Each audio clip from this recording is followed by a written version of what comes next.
When we add and subtract decimals, these are the rules. First thing, you want to identify the place values. Up here, these are the place values. The 100's place, the 10's place, the 1's place, and then you have the decimal.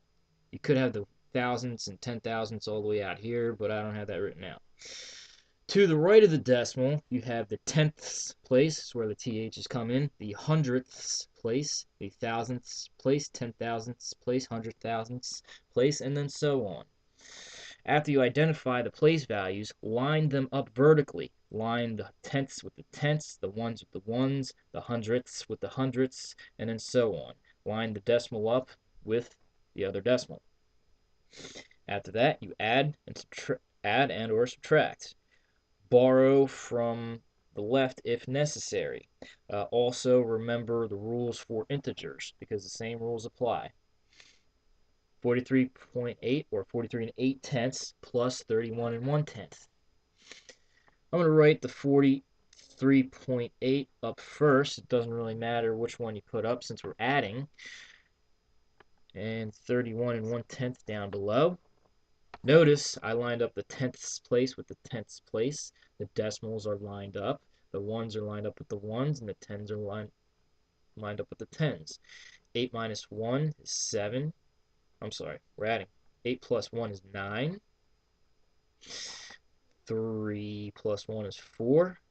4 plus 3 is 7. 74 9/10 is the final answer. For 56 7/10 minus 38 8/10, let's put the 56 7/10 up top, since that's the bigger number. Subtract 38 8/10. Once again, we're lining up all the place values together. 7 is less than 8, so we're going to turn this into 17. This 6 becomes a 5, and we're going to borrow another 1 from the tens place. 17 minus 8 comes out to 9. 15 minus 8 is 7. 4 minus 3 is 1. So 17 9/10 is the final answer. 43 3/10 minus 31 18/100. That's how you say that. Now, before we do anything, be careful. Identify your place values. This is the tenths place. And this is the tenths place. So we want to line these two together.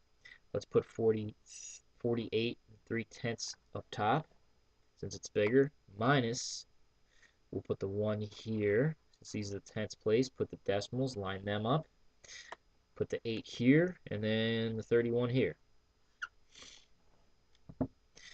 Since we have a blank up here, we want to put a 0 there. We can do that since it's to the right of the tenths place. If it's in the decimal area or anywhere on the right, we can tack on as many zeros as we want to, as long as it's to the right of the decimal. This becomes 10. We're borrowing a 1. 3 becomes 2. 10 minus 8 is 2. 2 minus 1 is 1. Bring the decimal place down. Don't forget to do that. 8 minus 1 is 7. 4 minus 3 is 1. Our final answer comes out to be 17 12/100.